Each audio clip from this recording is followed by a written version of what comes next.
Welcome to the Tim Runs His Mouth podcast. I'm Tim Young. Of course, this podcast is brought to you by cigarsdirect.com. You can go over to cigarsdirect.com and get all of your cigar needs, your high-end cigars, your everyday smokers, your humidors, your cutters, your lighters, anything you could possibly want, and they are always running special deals over there. Also, of course, got the computer up, all the Ezra Zion cigar bar stuff you could possibly want.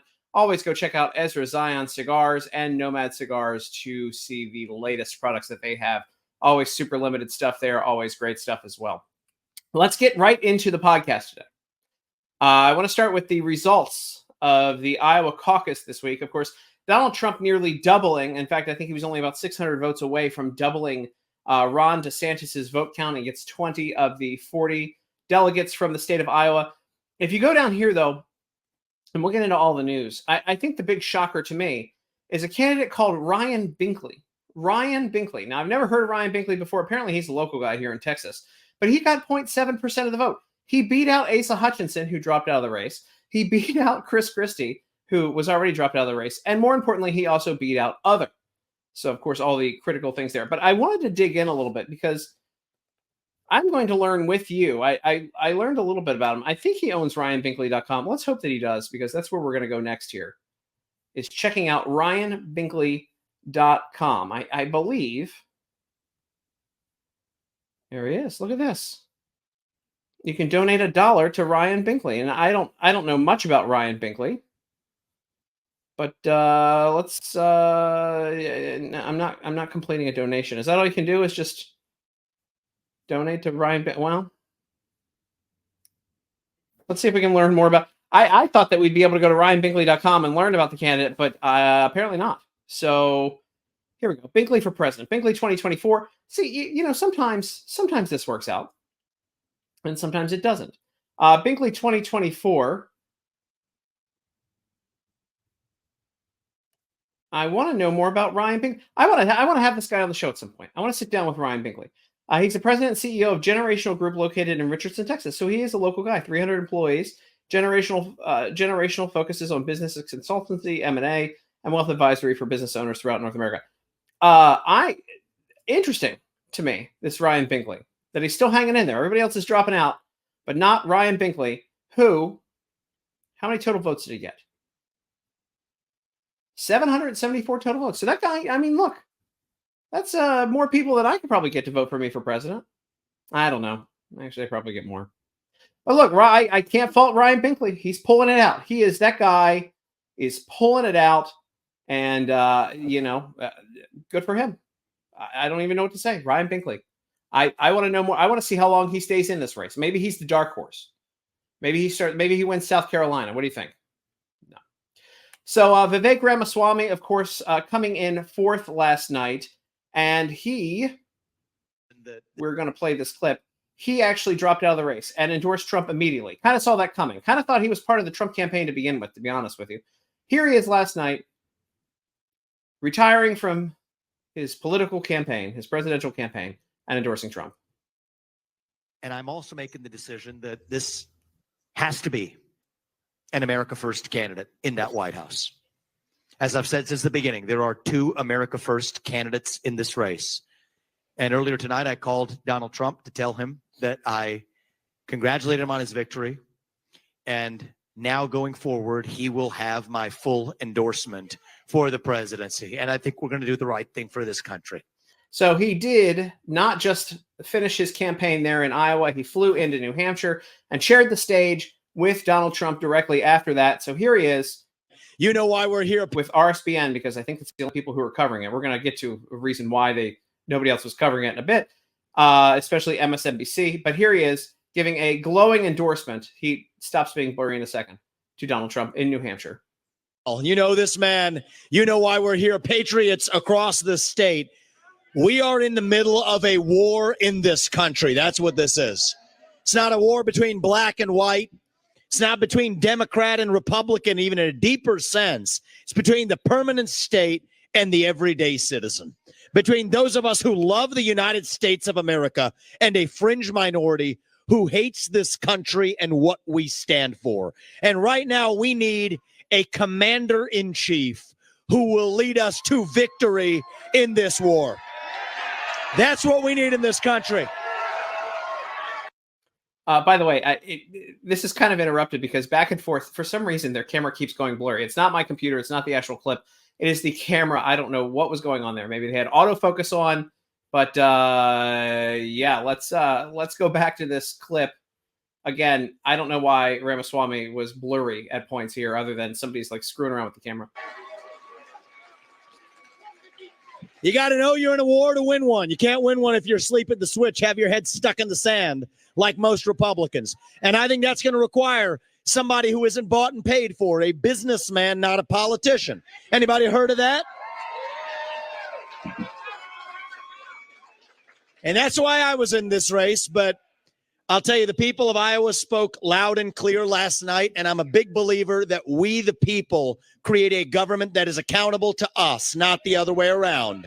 That we, the people, choose who leads this country. And so we heard we, the people, last night, and that is why last evening I met my friend here. We met in person, and I told him that I would endorse Donald J. Trump, President of the United States, and do everything in my power to lead us to victory in this war. It is a 1776 moment right now. All right, so that's Vivek Ramaswamy saying it was a 1776 moment right now. He's going to endorse Donald Trump. I think it's going to be a good team up. I'm looking forward to it. I think this is going to be a big deal. I'm looking forward to seeing how they move forward on the campaign trail. And to be honest with you, I think Vivek, even though it's beneath him because of his qualifications, obviously he's a successful businessman, he's got a lot done, I think he should be press secretary.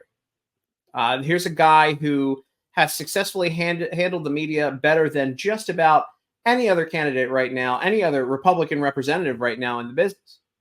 I'd say 99.9% of people, he's handled the media better than them.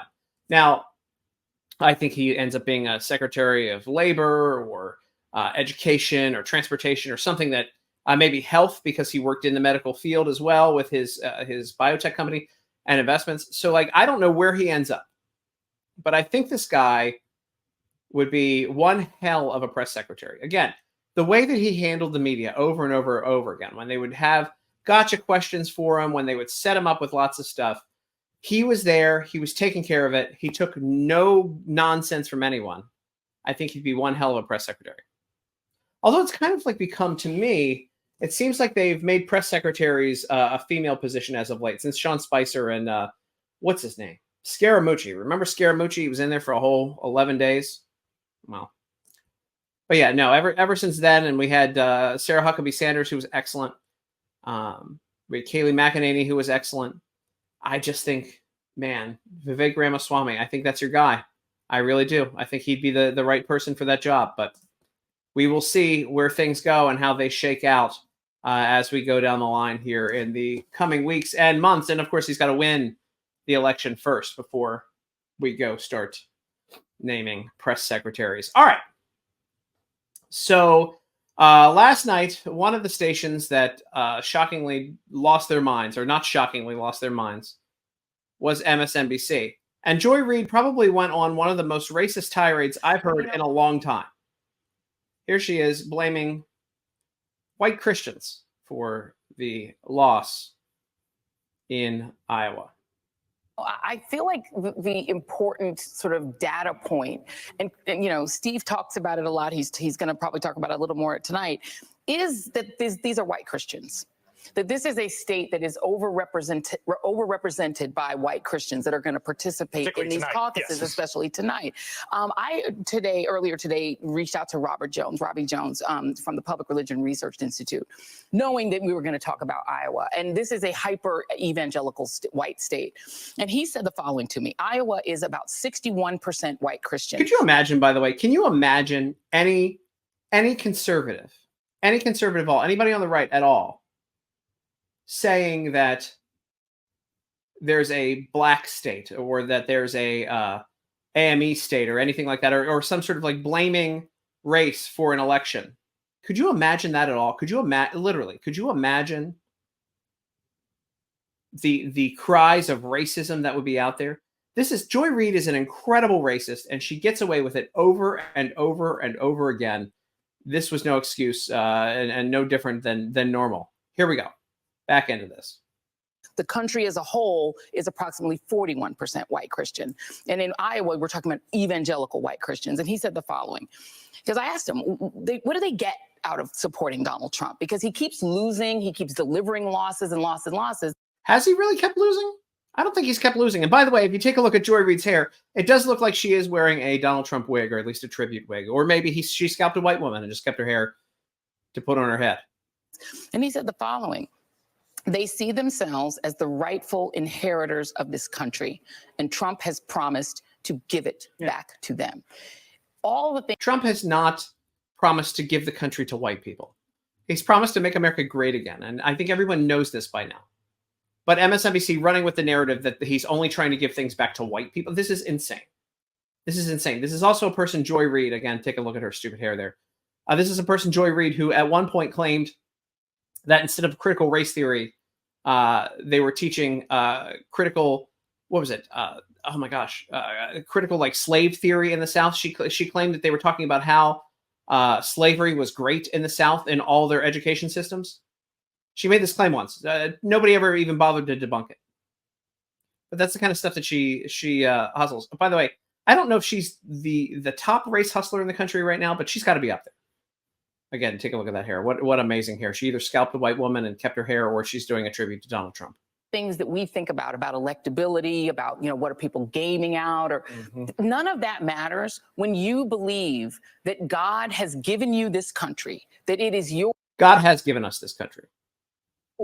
And that everyone, and by us, I mean everyone in America. We have this country for a reason. But these types of people want to ruin it, just like Vivek Ramaswamy said in his statement at the Trump rally. Who is not a white conservative Christian is a fraudulent American, is a less.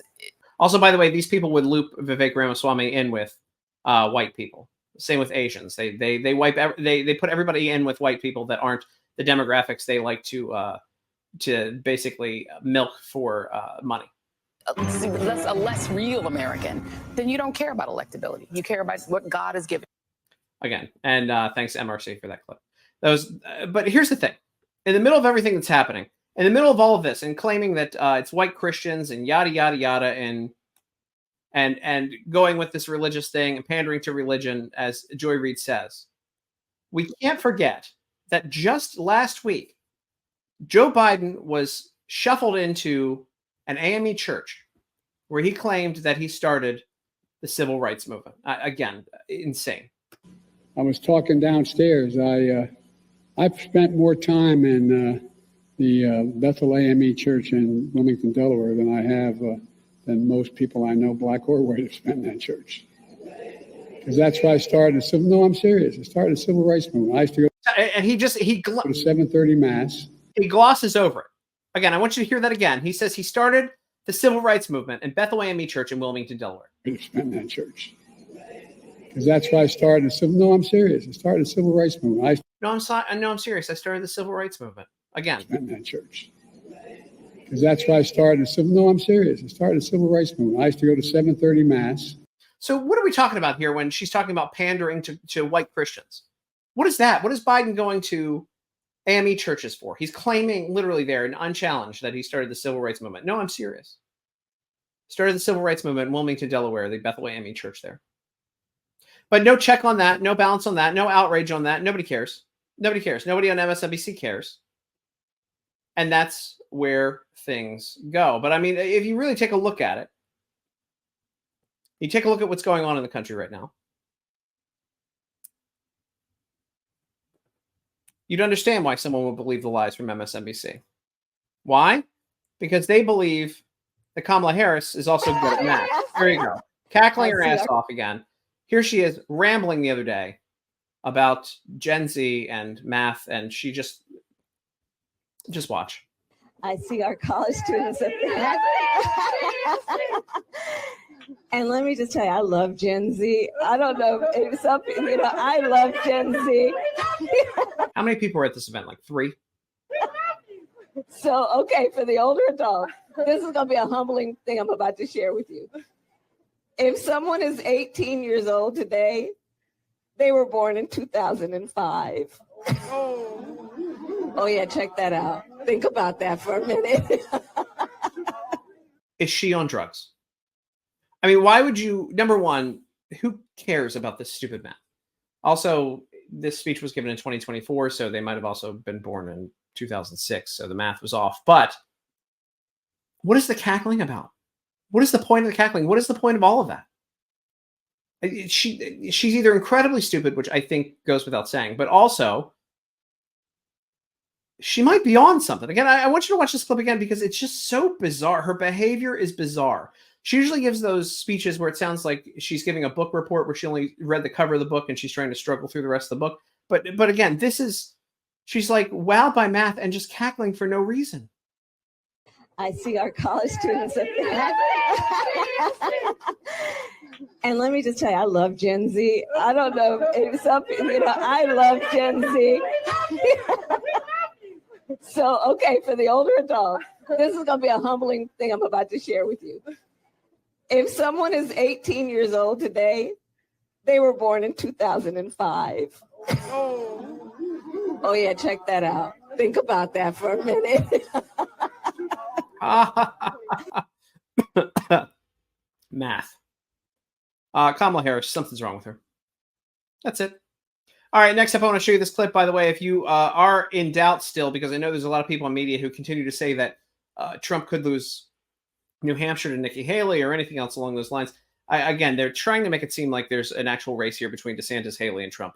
Trump got more votes than Haley, DeSantis, and Vivek combined together. When you add Vivek's votes in, he's going to be stomping everyone throughout the entire primary process. Also, in Iowa this week, the former the record for the largest margin of victory for a Republican in the Iowa caucus used to be 12 points. That was Bob Dole in, I believe, 1996. Sorry, I get things wrong.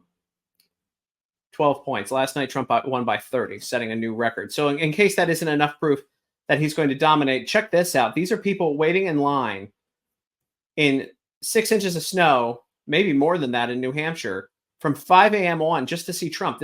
At this point, these people have been there in line for 10 hours. Trace, good afternoon. In just 2 hours, former President Donald Trump will hold his first rally here in New Hampshire in a month's time. You can see behind me, this is the line of folks who have been out here braving the snow since 5 o'clock this morning to see former President Trump after his landslide victory in Iowa last night. Now, those folks who are braving this 29-degree weather and 6 inches of snow are also going to see Vivek Ramaswamy share a stage with Trump for the first time, marking their first event together, I should say, since Vivek Ramaswamy stepped down, dropped out of the race, and endorsed former President Trump last night. Now, I couldn't imagine, by the way. I absolutely could not imagine waiting that long in the snow to see anybody. But here's the current GOP nominee preference in New Hampshire. So 39% for Trump, 32% for Haley, 12% for Chris Christie, who is, of course, out of that race. So we don't know where those voters go. But typically they're Democrats, so we don't know where they'll go. 8% for Vivek Ramaswamy, assume that at least half of those votes go to Trump. And then Ron DeSantis is just way behind in the state. So we don't know where that's going to go, but I think it'll be another stomp for Trump. I wouldn't imagine, with the people that wait in line for him, with the enthusiasm for him, and with people just wanting this over with, I would imagine that Trump is going to stomp and win in New Hampshire. In case you're wondering, the mail-in voter virus is picking up again. Here is some weird stuff, according to Fox News, that started popping up in Washington, D.C. between Reagan Airport and Dulles Airport. Check this out. Health officials in Virginia are warning travelers at Dulles and Reagan airports that they may have been exposed to highly contagious measles. The Virginia Department of Health says the warning is linked to an international traveler who was at the international arrivals at Dulles Airport between 4 and 8 o'clock on Wednesday, January the 3rd, then at Terminal A at Reagan Airport the following day between 2:30 and 6:30 in the afternoon. They added the virus can stay in the air as long as 2 hours after the presence of an infected person, and for those who step foot in the airports to watch for symptoms until January the 25th. So, okay. In case you're wondering, if you import third world people and you have unchecked borders and you start flying them around the country, that's what's going to happen. You're going to have third world problems come into this country. So this measles, whatever the hell it is, we vaccinate for that kind of stuff in America. So whatever this is that's floating around and stays in the air for 2 hours, by the way, I've never heard of anything stay in the air for 2 hours like that. This case of measles, this is imported probably from a third world country, probably through the southern border, and then having people fly around the country. Probably had a connecting flight through Dulles or Reagan. And I don't understand why it was both places. It was probably a group of folks who came in on the southern border that were shipped around by the Biden administration, and they stopped through because it's they're a couple miles apart. Stopped through at both DCA and Dulles. So that's a thing, in case you're wondering if things are bad. But talking about measles, talking about crazy diseases that may be happening and being passed around the country, here is Trump accuser E. Jean Carroll, who, by the way, was in the news again today because her case continues to move forward in New York. But here is, I just always want to remind people of what is being legitimized in this country. Here's an interview from her a couple of years ago, and she accuses Trump of all sorts of awful things, but none of which can be substantiated. But here she is with an interview with Anderson Cooper that gets so bizarre that Anderson Cooper decided to cut it off early. Yeah, this is absolutely one of the most memorable things and should be the definition of her case against Trump and why it probably should be dismissed. You don't feel like a victim? I was not thrown on the ground and ravished, which the word rape carries so many sexual connotations. This was not disgusting, by the way. I should have warned you. This was not sexual. It hurt. But I think most people think of rape as it is a violent assault. It is not. I think most people think of rape as being sexy. Let's take a short break. Think of the fantasies. Notice how quickly Anderson Cooper tries to get rid of her because they're trying to keep the narrative up that she's a victim of Trump, and she literally says that it's sexy and fantasies. Think of rape as it is a violent assault. It is not. I think most people think of rape as being sexy. Doesn't fit the narrative. Let's take a short break. Think of the fantasies. Doesn't fit the narrative. Throw to break. Quick, throw to break. A quick break. If you can stick around, we'll talk more on the other side. You're fascinating to talk to. Then it looks like grandma's trying to come on to him. So disgusting. She's just a disgusting trash person. And that's what this case is, disgusting and trash against Trump with E. Jean Carroll. That's going to be it.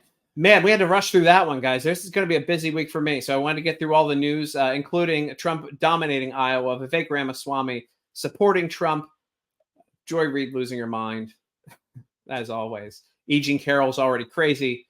And listen, don't go to D.C. or their airports because apparently third world country people are bringing in third world country style measles that stay in the air for up to 2 hours. My name is Tim Young. You're listening to the Tim Runs His Mouth podcast here on American Greatness. Also, go check out cigarsdirect.com and Ezra Zion Cigars. You guys won't go wrong by going to either of those places and getting your smokes. So with that being said, thanks for watching Tim Runs His Mouth this week or listening to Tim Runs His Mouth. Like, share, subscribe. You know all the things. I'll see you next time.